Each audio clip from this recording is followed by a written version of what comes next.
amores, tudo bem com vocês aí? Espero que sim. Olha, ontem aproveitaram o dia? Espero que vocês tenham aproveitado, que tenham descansado, tenham relaxado, mas hoje é dia de aula, tá? Tanto aula aqui quanto aula na escola. Então se liga no nosso conteúdo, acessa sempre os nossos canais e aqui no chat está comigo a professora Eli. Bem-vinda, professora Eli. Obrigada, professora Sinara. Estamos aqui aguardando a participação dos nossos estudantes do 4º ano. Fica conectado aqui com a gente que a aula começou. Isso mesmo, e também a gente tem aqui a nossa intérprete, a Karen, seja muito bem-vinda, e ela está transformando nossa aula um pouco mais acessível. E a nossa aula de hoje vai ser para as aulas das turmas... Eita, que hoje eu estou toda enrolada na língua, mas é para falar que hoje as nossas aulas são para as turmas do 4º ano e do Acelera, que vai ser comigo, professora Sinara Souza. Vai ser uma aula sobre artes, e a gente vai falar sobre figuras humanas, a representação da pessoa, do corpo, como é que a pessoa é representada através da arte. Vamos entender um pouco essa história? Você gosta de desenhar, de pintar? Tem um aluno meu que diz assim, ai professora, eu não sei desenhar. Não tem esse negócio de não saber desenhar não, gente. A gente só aprende desenhando, não tem outro meio não. A gente não vai aprender do nada, vai pegar uma folha, um lápis e vai conseguir fazer aquele desenho maravilhoso se não tentar, se não praticar. E a gente vai ver a evolução justamente dessa representação humana na arte durante todo esse período que o ser humano viveu. E olha só, aqui é como muitas pessoas hoje representam o ser humano. Através de um avatarzinho. Vocês têm um avatarzinho? Você tem um avatarzinho, não tem, professora? Sim, sim. Acredito que todos nós, os professores aqui, temos um avatar. É verdade. Esse avatar, ele tem alguma das nossas características aqui que lembra um pouco a gente. Por isso que a gente chama esse avatar pessoal. Cada um vê ele de uma forma e tenta interpretar da forma que consegue se enxergar. Eu tentei fazer o meu dessa forma, mas quando você fosse fazer o meu avatar, você poderia fazer de uma forma diferente, porque isso vai muito de como cada pessoa se vê, como é que ela se identifica. Então, por que eu estou falando isso? Porque por meio da arte, a humanidade expressa suas necessidades, crenças, desejos, sonhos. Todos têm uma história que pode ser individual ou coletiva. Todo mundo tem um sonho, tem um pensamento constante que pode não caracterizar como um sonho, mas fica pensando nele o tempo todo. Então, esses seus desejos, essas formas de representar, tudo se coloca na arte. As pessoas colocam aquele sentimento ali na arte, até mesmo para elas poderem expandir a sua mente. Hoje eu estou falando uma linguagem bem artística, porque é para você, entender mais ou menos o que passa nessa cabeça dos artistas. E olha só, as representações artísticas nos oferecem elementos que facilitam a compreensão da história dos povos em cada período.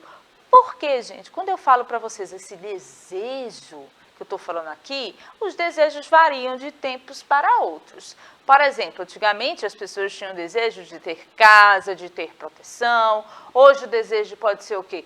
Um objeto, como muitos querem um telefone, alguma roupa. A necessidade do ser humano vai moldando esse desejo e isso se expressa através da arte. A gente está vendo aqui uma coisa bem simples, Aqui é um homem primitivo que ele está desenhando aqui na caverna, olha, um animal, que é o animal que ele está habituado, que ele convive, e uma representação de uma figura humana. Porque era aquilo que ele tinha acesso na época, era aquilo que ele tinha o conhecimento na época, que é o que a gente vê aqui. Essa aqui é uma imagem real de uma representação de uma caverna, que a gente está vendo aqui. O que é que eles desenhavam, olha? Está vendo aqui, representações humanas, aqui tem provavelmente alguns animais que eles foram caçar. Então, aqui a gente está vendo o que acontecia naquela sociedade também naquele momento, que é o que a arte representa. E olha só, aqui a gente já está vendo outro, aqui a gente tem mais as pessoinhas. Ah, professora Sinara, eles não estão vestidos não, Não, gente, antigamente as pessoas não se preocupavam muito com roupa, como eu estou aqui, toda arrumadinha, né? Como as pessoas dizem, tô toda cheia de roupa, calça, blazer, camisa. Antigamente as pessoas não tinham isso não, tá? As pessoas viviam nuas mesmo. E isso é o que a gente vai ver nessas representações antigas. Então, Não se admirem, tá certo? Olha só, a arte mostra-se presente na história da humanidade desde os tempos mais remotos, tá certo? E a gente vai ver umas cores muito terrosas. Terrosas é o quê? Que lembra a terra, aquele tom marrom. Tem um marrom, tem um vermelho. Por que isso? Porque eram as tintas que eles tinham na mão naquele momento. Não se tinha como a gente tem hoje, que vai ali na feirinha e compra uma tintinha. Não, antigamente eles tinham que criar essa tinta que eles faziam. Lembra que era tudo primitivo, não se tinha acesso a nada. E pode ser considerada também, aqui, essa arte, como uma necessidade de expressão do ser humano. Hoje, a gente se expressa de que forma? Quando a pessoa está feliz, o que ela faz? Ela pega o celular dela, ela tira uma foto e posta na rede social. Ou então, se ela estiver triste também, ela está ali se expressando, porque ela tem essa necessidade. E antigamente a necessidade não era ligada à tecnologia, eles pintavam. Porque era o pintar que conseguia se expressar de uma melhor forma. Pintar, eles botavam no papel o que eles estavam pensando. No caso aqui, eles colocavam na parede, tá certo? E a gente está vendo aqui uma outra imagem que tem várias, uma junto com a outra, que é uma característica também daquele período, que eles pintavam juntos e depois pintavam no mesmo lugar várias vezes. Por quê? Não se tinha a tela que se tem hoje, tá certo, gente? E também mais o que eu posso falar, ó. Essa pintura aqui surgia de um fruto da relação do homem com o mundo em que ele estava vivendo. Era do jeito que ele via, a percepção que ele via. E aí foi evoluindo, né? Porque a arte sempre teve em evolução. Olha só que pintura interessante aqui que a gente está vendo. Todo colorido. Para alguns vão dizer, professora, é um monte de rabisco, mas para muitos isso é considerado arte. Os homens já desenhavam figuras de animais em pessoas e também cenas de rituais religiosos, que a gente pode ver em alguma dessas imagens aí, se vocês pararem e analisarem ela com mais atenção, tá certo? E como eu falei para vocês, a arte foi evoluindo, as civilizações foram mudando, foram crescendo, foram evoluindo, e essa é uma outra civilização que eu trouxe aqui para vocês observarem, fora as outras que eu já mostrei várias aqui, né? Essa daqui é do Antigo Egito. Olha só que diferente. Vocês estão sabendo de onde é isso aí? Será que eles vão saber, professora, de onde é isso aí, professora Eli? Eles estão aqui, a Ana, né, ela colocou aqui um emoji assustado. Acho que ela está surpresa aí com as imagens. É verdade, porque são bem diferentes das que eu já trouxe aqui para vocês, né, gente? Olha só, essa imagem aqui é do Egito Antigo, que foi uma civilização, ainda existe o Egito, tá certo? Mas eu estou falando aqui do Egito Antigo, lá do período dos faraós. E olha só, os homens desenhavam figuras e animais aqui também em cenas religiosas, em situações religiosas, como no período da pré-história. Só que tem uma característica diferente, que eu não sei se vocês estão observando. Olha só como as pessoas estão desenhadas aqui. Será que vocês conseguem ver alguém olhando para vocês assim de frente? Estão observando aí? Será que tem alguém olhando aí de frente? Não. Sabe por quê? Porque no Antigo Egito as pessoas eram desenhadas de lado, assim, ó, de ladinho, ó, como está mostrando aí na tela, tá vendo? De perfil, como a gente fala. A gente estava olhando aqui, ó, para frente, ó, e ele desenha aqui o lado dele, porque se dizia que não era para desagradar os deuses. Olha que interessante. Então, vocês não vão ver imagens do Antigo Egito de frente. O que vocês vão ver de frente? Estátuas. Estátuas eles faziam de frente. Agora, os desenhos que ficavam nas pirâmides, tudo de ladinho, gente. Não tem um de frente, tá certo? Então, lembrando, o que eles pintavam? O que eles pintavam? Ó, sobre as nossas necessidades, sobre as nossas crenças, sobre os nossos desejos e sobre os nossos sonhos. O que eles sonhavam, que eles também botavam tudo na pintura. E com o tempo, essa pintura foi cada vez mais evoluindo. E essa representação do homem também foi evoluindo. E como a gente está nesse período de 7 de setembro, que é da independência do Brasil, eu quis trazer um pouco para vocês sobre a pintura lá naquele período colonial. São lembradas aquelas aulas de história que eu já falei para vocês, do período colonial? Eu falo muito daqui da representação do homem indígena. Olha só como eles eram representados antigamente. Esse aqui é um quadro do índio Tupi, de 1643.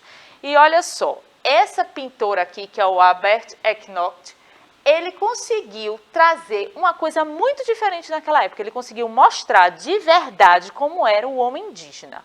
Porque antigamente as pessoas só escutavam e pintavam aquilo que eles escutavam dos registros das pessoas que estavam aqui no Brasil. Mas esse pintor, ele veio para o Brasil e ele conseguiu fazer essa pintura. Então a gente observa aqui algumas características nesse indígena que a gente está vendo aqui. Olha só, posso dizer que de cara que ele é um índio. Isso aqui dá para perceber, né? Também, ó, ele está com um arco e com uma flecha na mão. E outra coisa, tá com os pés descalços, gente. Vocês observaram os pezinhos descalços? E também, ó, poucas roupas e aqui tá mostrando a cena real dele, como é que era. Eles não estão enfeitando e não estão floreando o que tá aparecendo aqui, tá certo? E aí, professora Eli, eles gostaram desse aqui do índio? A Nikele colocou aqui, muito interessante, e a Ana achou muito bonito. Não é verdade? Muito bonito mesmo. Eu acho esse quadro maravilhoso e vale a pena vocês pesquisarem mais sobre esse artista, tá? Ele é muito bom também. Só que tem só um errinho ali da língua portuguesa, que já percebi aqui, depois vocês corrigem, tá? Quem gosta disso era a professora Morissé, que ela sempre me falava. Olha só, gente, aqui eu tenho outro quadro. Já mudei completamente. Vamos ver essa representação humana aqui? Ele também é daquele período, só que aqui ele não está representando o indígena, ele está representando uma moça europeia. E olha a diferença. Olha aqui, o nome desse quadro é Moça com o Brinco de Pérola. Ele é de 1665. Ele é de Johannes Vermeer, que foi um pintor muito importante naquele período também. E olha só, vamos ver as características desse quadro aqui. Lembra que ela é europeia, tá? Não está aqui no Brasil, ela está lá na Europa. E olha só, ela é uma mulher, ela está com um turbante na cabeça, que era muito comum naquele período antigamente. Ela está com um brinquinho de pérola, que é a característica que a gente está vendo aqui, ó, nessa parte aqui, ó, do quadro. Ela está bem vestida, ao contrário do índio, que ele estava com poucas roupas do indígena, ela está bem vestida. Por que eu falo bem vestida? Eu falo que ela está com muitas peças, tá certo? E também, ó, ela está serena, ela está calma ali no olhar dela, ela está passando tranquilidade, ela não está preocupada com nada. Então, foi isso que o artista quis passar nessa representação aqui da figura humana que ele falou. E olha só, e esse senhor aí, vocês já ouviram falar do Dom João VI? Será que era o pai de Dom Pedro I? 7 de setembro, hein?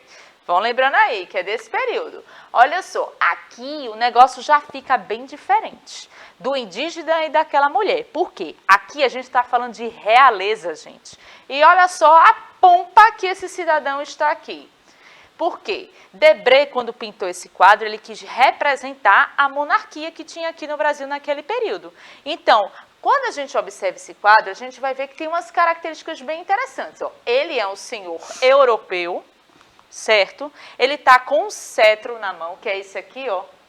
Esse objeto que ele está aqui na mão, que representa antigamente os reis, as rainhas, utilizavam esse instrumento. Ele tem aquele ar superior de monarquia. Também, mas o quê? Ó? Muitas roupas, ele tá com muita roupa, gente. Ele tem um manto, ele tem uma calça, ele tem uma meia, ele tá de sapato, ele tá de colete, ele tá de camisa. Camisa não, eu acho que isso aqui é uma jaqueta, não é, professora Eli? É porque eu não sei muito bem os termos dessas roupas antigas. É como se fosse o em cima, né? Essa parte daqui azul parece um blazer, mas eu acho que o nome que eles dão era uma jaqueta. Não é blazer, não. Eu acho que é outra coisa. É um outro nomezinho, sabe, gente? É o agora que lembra, são várias camadas de roupa, né? Várias camadas de roupa, que era uma característica de pessoas ricas daquela época, era usarem várias camadas de roupa. E eu me pergunto como é que eles utilizavam nesse calor, né?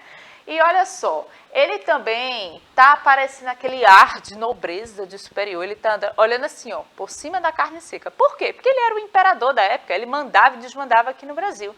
Então, ele podia fazer o que ele quisesse. Então, essa representação humana aqui que a gente está vendo, a gente já consegue observar a diferença das outras. E tem muitas outras representações que eu trouxe aqui. Essa daqui é bem legal. Vocês já viram esse quadro? Já viu esse quadro, professora Eli? Já. Esse quadro, acredito que nossos estudantes já tenham visto até em meme. É verdade, professora Muito Eli. usado. Olha só, o nome desse quadro é O Grito, que é de Eduard Munch. Ele foi pintado em 1893. E a gente observa que a característica desse quadro é diferente do outro. Por quê? A figura que está representada aí, não dá para a gente perceber muito bem os membros, os olhos, o corpo, mas a gente consegue observar a expressão, que era isso que o artista queria mostrar. A gente não sabe se é um homem ou se é uma mulher, porque pode ser qualquer um dos dois. A gente percebe que ele estava numa doca. O que é isso, professora Sinara? Doca? Doca, gente, é onde fica ali, ó, os naviozinhos, onde é que ficam os cargueiros, onde é que ficam os barquinhos. Aí tem essa partezinha aqui de madeira que dá para as pessoas acessarem esse meio de transporte, tá certo?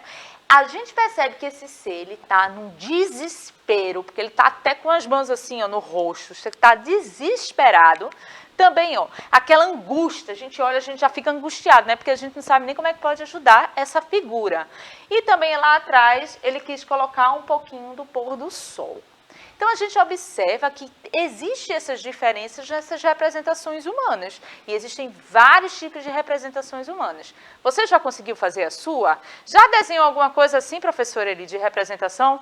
Não, eu, na verdade, não sou hábil em desenhar.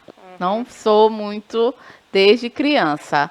Agora, fico impressionada que ao longo aí, como professora em sala de aula, eu encontrei muitos estudantes que têm essa habilidade incrível para o desenho. É verdade. Então, eu quero que nossos estudantes hoje se inspirem, porque a nossa aula está acabando, mas eu quero que vocês se inspirem nessas representações humanas que eu trouxe aí e tentem fazer o seu. Até a professora Eli vai tentar fazer o seu, né, professora Eli? Vamos tentar. Vamos tentar, né? E a gente vai se despedindo, professora Eli. A aula, como bem rapidinho, passa, e principalmente quando ela é atrativa, a gente vai aprendendo, aí é que passa rápido. Pois é, meus amores, infelizmente a nossa aula acaba hoje. Tenta você fazer a sua representação daquele seu jeitinho e fala pra gente que você conseguiu, tá? Então, ó, um beijo grande pra vocês e até a próxima aula.